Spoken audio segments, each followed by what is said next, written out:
Hello guys, welcome back to Profit Diaries by Hurran Malik. This is our 6th lecture of medical billing. तो आज हमने देखनी है case studies. हम क्या करेंगे, हम डिफरेंट सिनेरियोज को स्टडी करेंगे. लास्ट लेक्चर में मैंने आपको बताई थी पेशेंट रिस्पॉन्सिबिलिटी और पेयर्स रिस्पॉन्सिबिलिटी. उस चीज़ को हमने डिटेल से देख लिया. आज हमारा क्या काम है, हमने देखनी है केस स्टडीज कि किस तरह ईओबी बनता है, किस तरह हम पेशेंट रिस्पॉन्सिबिलिटी और पेयर्स रिस्पॉन्सिबिलिटी को वहाँ पे इम्प्लीमेंट करते हैं.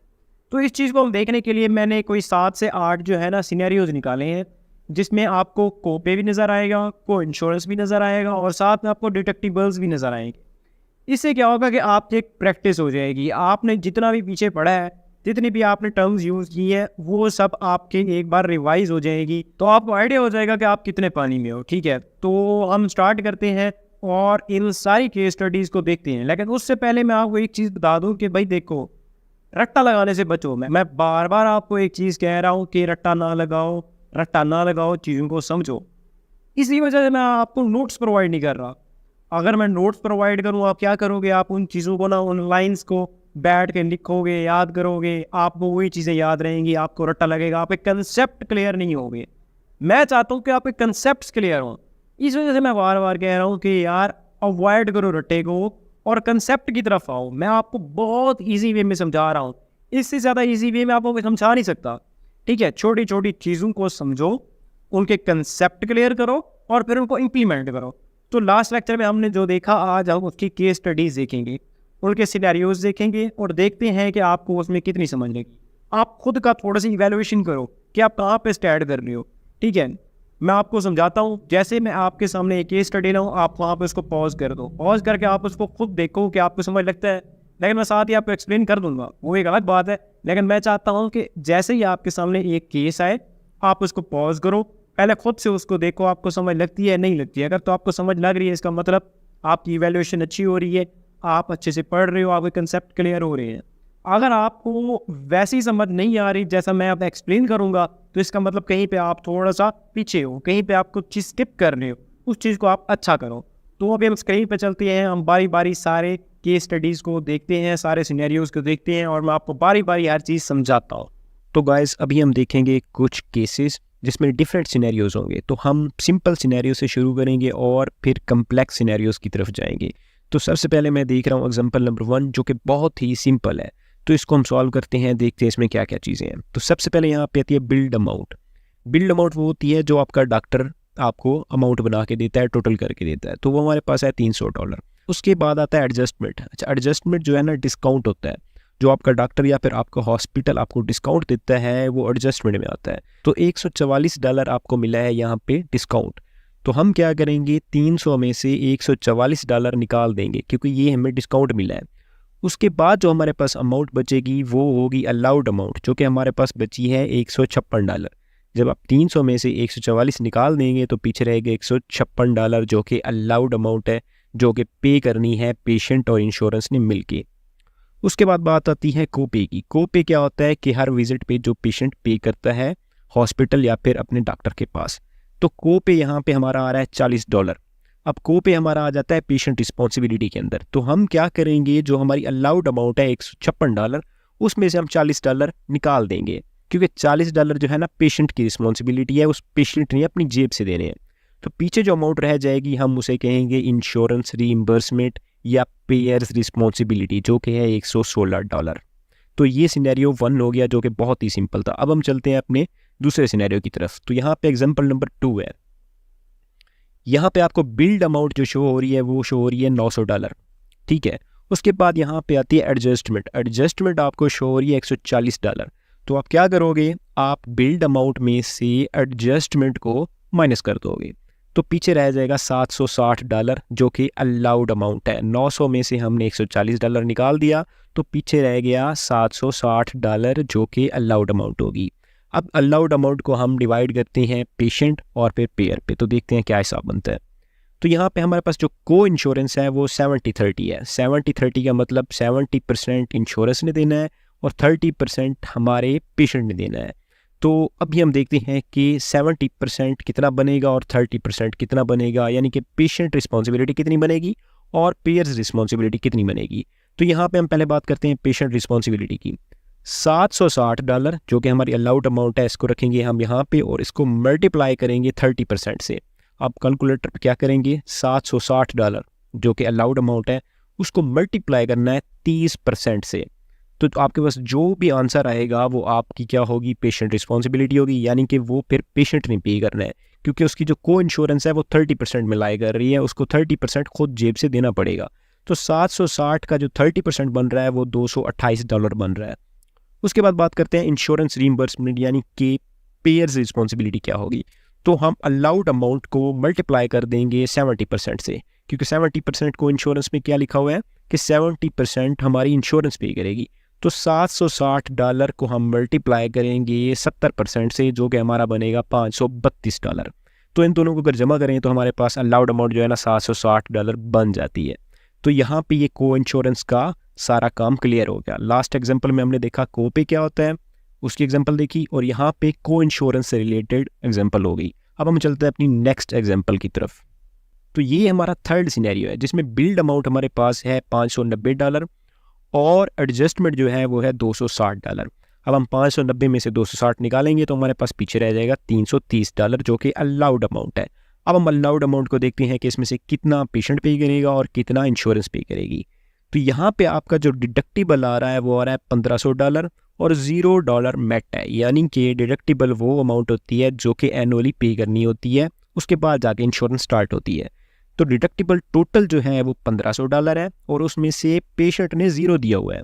इसका मतलब जब तक पेशेंट ये $1500 पे नहीं करेगा इंश्योरेंस स्टार्ट नहीं होगी। तो अब हम देखते हैं कि कितने पेशेंट देगा और कितने इंश्योरेंस देगी। पेशेंट रिस्पॉन्सिबिलिटी की अगर बात करें तो $330 जो अलाउड अमाउंट है सारी की सारी पेशेंट देगा, क्योंकि डिडक्टिबल उसके $1500 पीछे बचे हुए हैं, उसने 0 पे किया है, अभी तक कुछ पे नहीं किया। तो $330 जो कि अलाउड अमाउंट थी सारी की सारी पेशेंट पे करेगा, अप्लाई टू डिडक्टिबल, यानी कि डिडक्टिबल में से पे हो जाएंगे। तो इंश्योरेंस कितने पे करेगी, इंश्योरेंस 0 पे करेगी, ठीक है, क्योंकि जब तक ये डिडक्टिबल 0 नहीं हो जाते, जब तक डिडक्टिबल सारे पेशेंट पे नहीं करेगा, इंश्योरेंस तब तक अपना काम स्टार्ट नहीं करेगी। अब $330 इसने सारे जेब से देने हैं। अब $330 इसने जेब से दे दिए तो यहाँ पर डिडक्टिबल जो इसके रह जाएंगे वो रह जाएंगे 1170। अब क्योंकि 330 तो इसने दे दिए तो पीछे 1500 में से इसके पास रह गए $1170। अब जब तक ये $1170 पूरे पे नहीं कर देता इंश्योरेंस ने कुछ नहीं देना इसको। तो जैसे ही वो अपने $1170 पूरे पे कर देगा उसके बाद इंश्योरेंस उसकी स्टार्ट हो जाएगी। तो यहाँ पे हमने डिडक्टिबल्स को भी देख लिया कि वो कैसे काम करते हैं। तो अब हम चलते हैं अपने नेक्स्ट सिनेरियो की तरफ। एग्जांपल नंबर 4, बिल्ड अमाउंट आपको शो हो रही है $10,400। इसमें एडजस्टमेंट यानी कि डिस्काउंट हमें मिला है $1795। 10,400 में से $1795 हमने निकाल दिए तो पीछे रह गए $8,605 जो कि अलाउड अमाउंट है, पेशेंट और पेयर्स दोनों पे डिवाइड होनी है। इसके बाद हम देखते हैं कि कोपे, इंश्योरेंस और डिडक्टिबल क्या है। यहाँ पे उसने जो डिडक्टिबल थे वो भी सारे पे कर दिए, को इंश्योरेंस भी सारी 0 है, उसके बाद कोपे भी 0 है, यानी कि उसके डिडक्टिबल थे $1500 था, $2000 था, $2500 था, वो सारा वो पे कर चुका है। एन का मतलब ये नील है, इसने कुछ भी पे नहीं करना, हर चीज़ इसकी मेट हो चुकी है। तो आप यहाँ पे देख सकते हैं ये सामने लिखा हुआ है out of pocket maximum met, यानी कि इस बंदे ने हर चीज़ अपनी जेब से पे कर दी है। जो इंश्योरेंस थी उसने कहा था कि 1 साल के अंदर आपने फॉर एग्जांपल $2500 देने हैं, तो ये सारे डिडक्टिबल दे चुका है। अब ना तो ये को पे देगा ना इसकी को इंश्योरेंस है, तो इसने कुछ भी पे नहीं करना, आउट ऑफ पॉकेट मैक्सिमम हो चुका है। तो अब तो यहाँ पे जो पेशेंट रिस्पॉन्सिबिलिटी बनेगी वो $0 बनेगी, क्योंकि पेशेंट ने अब कुछ नहीं देना, वो आउट ऑफ पॉकेट मैक्सिमम हो चुका है। तो यहाँ पे इंश्योरेंस रीइंबर्समेंट जो है वो $8,605 सारी की सारी इंश्योरेंस पे करेगी, यानी कि यहाँ पे पेशेंट रिस्पॉन्सिबिलिटी 0 है और पेयर्स रिस्पॉन्सिबिलिटी 100% है। तो ये होगी हमारी एग्जांपल 4 जिसमें हमने आउट ऑफ पॉकेट मैक्सिमम को देख लिया। अब हम चलते हैं अपनी नेक्स्ट एग्जांपल की तरफ, नेक्स्ट सिनेरियो की तरफ। ये सिनेरियो थोड़ा सा कम्प्लेक्स है। अगर आपको ये सिनेरियो समझ आ जाता है तो आप कोई भी EOB सॉल्व कर सकते हो, आप कोई भी जो है ना बिल पेमेंट बना सकते हो। तो इसको थोड़ा ना गौर से समझना है, ये बहुत ही कम्प्लेक्स है और हमारा लास्ट सिनेरियो है, इसमें हर चीज़ क्लियरली एक्सप्लेन की गई है। तो सबसे पहले हम बात करते हैं बिल्ड अमाउंट की। बिल्ड अमाउंट हमारे पास है $11,000, ठीक है, उसमें एडजस्टमेंट हुई है $2578 की। 11,000 में से $2578 निकालेंगे, पीछे रह गया $8,422 जो कि हमारी अलाउड अमाउंट है। उसके बाद रिमेनिंग अनमेट डिडक्टिबल, ये वो डिडक्टिबल है जो अभी तक पेशेंट ने पे करनी है। ठीक है, फॉर एग्जांपल उसने 3,000 जो है ना एनुअली देना था, उसमें से वो कुछ पे कर चुका है, जिसमें से अभी $2,032 उसके बाकी रहते हैं। तो ये डिडक्टिबल किस में से माइनस होंगे?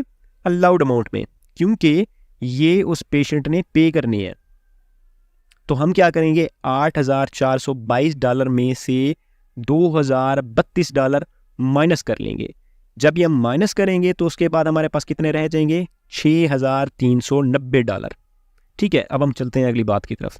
इसको याद रखना कि यहाँ पे हमारा जब इसको निकाल दिया तो हमारे पास अलाउड अमाउंट जो रह गई है वो रह गई है $6,390, क्योंकि डिडक्टिबल हमने उसमें से माइनस कर लिए हैं, वो पेशेंट ने देना है। तो अभी हम बात करते हैं को इंश्योरेंस।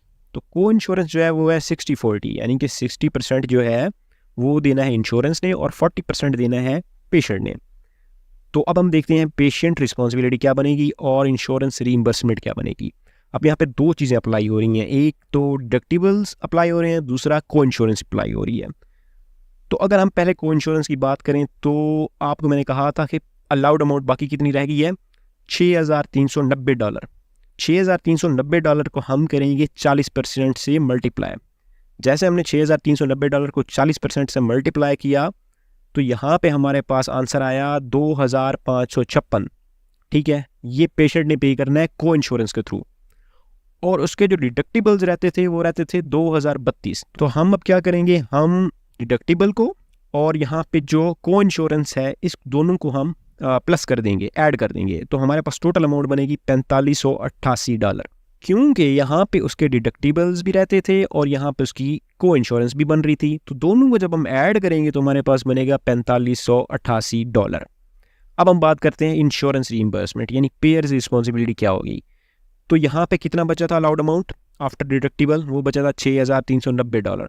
इसको हम करेंगे 60% से मल्टीप्लाई और हमारे पास आंसर आएगा $3,834। यानी कि ये जो अमाउंट थी $8,422 अलाउड अमाउंट, उसमें से $4,588 पे करेगा पेशेंट और जो 3,834 रिमेनिंग है वो करेगी इंश्योरेंस पे। अब ये ज़्यादा क्यों बना है? क्योंकि भाई इसमें दो चीज़ें हैं, एक तो पेशेंट का अभी डिडक्टिबल रहता है, उसने अभी पूरा पे नहीं किया, और दूसरा इसकी को इंश्योरेंस जो है वो 60-40 है कि जितना भी बिल बना 40% पेशेंट देगा ही देगा। तो दोनों को जब ऐड करेंगे तो इस वजह से ये अमाउंट ज़्यादा बन रही है। तो ये थोड़ी कम्प्लेक्स है, इसको बार बार सुने, आपको क्लियर होगा।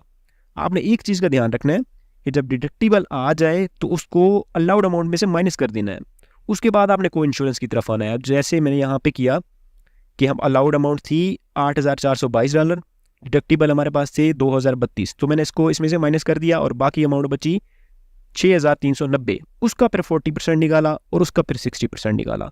तो यहाँ पे जो फिर डिडक्टिबल थे हमने दोबारा ऐड कर दिया, तो टोटल अमाउंट हमारे पास ये बनी और ये बनी। तो ये थे हमारे कुछ सिनेरियोज। उम्मीद है कि आपको समझ आ गई होगी, इसको बार बार देखें, आपकी प्रैक्टिस हो जाएगी। तो ये कुछ केसेस थे जो कि डिफरेंट थे, हर केस में कोई ना कोई न्यू चीज़ थी। तो इस वजह से मैंने आपको बताया, इसमें डिडक्टिबल्स भी थे, इसमें कोपे भी था, इसमें को इंश्योरेंस भी थी, इसमें हर चीज़ थी। ठीक है, अलाउड अमाउंट क्या है, उसमें आपको डिस्काउंट कितना मिल रहा है, राइट ऑफ कितना हो रहा है, वो सारी चीज़ें मैंने आपको एक्सप्लेन कर दी। हर चीज़ एग्जाम्पल के साथ, केस के साथ मैंने आपको एक्सप्लेन कर दी है। अब उम्मीद करता हूँ कि आपको ये जो झंझट है ना, कोपे वाला, डिडक्टिबल वाला, पेशेंट रिस्पॉन्सिबिलिटी वाला, पेयर रिस्पॉन्सिबिलिटी वाला, ये सारा क्लियर हो चुका होगा। अगर आपके सामने अगर EOB लाया जाए, यानी कि एक्सप्लेनेशन ऑफ बेनिफिट्स, तो आप उसको आप इजीली रिजॉल्व कर सकते हो, आपको कोई भी इश्यू फेस नहीं करना पड़ेगा। तो ये होता है लेक्चर, ये होता है इसका बेनिफिट। ठीक है, जब आप लेक्चर लेते हो उसका ये बेनिफिट होता है। अगर आप नोट से करते तो ये चीज़ आपको क्लियर नहीं होनी थी, आपने ये सिनेरियोज डिस्कस नहीं करने थे, आपके कंसेप्ट क्लियर नहीं होने थे। तो ये था आज का हमारा लेक्चर, हमने सिनेरियोज डिस्कस किए। तो मिलते हैं नेक्स्ट लेक्चर में, तब तक अपना ख्याल करिए और हमारे चैनल को कर दीजिए सब्सक्राइब, अपने दोस्तों के साथ भी शेयर करें ताकि उनको भी कुछ पैसा कमाने का मौका मिले, कुछ उनको स्किल सीखने का मौका मिले और वो भी फ्री में। अल्लाह हाफ़िज़।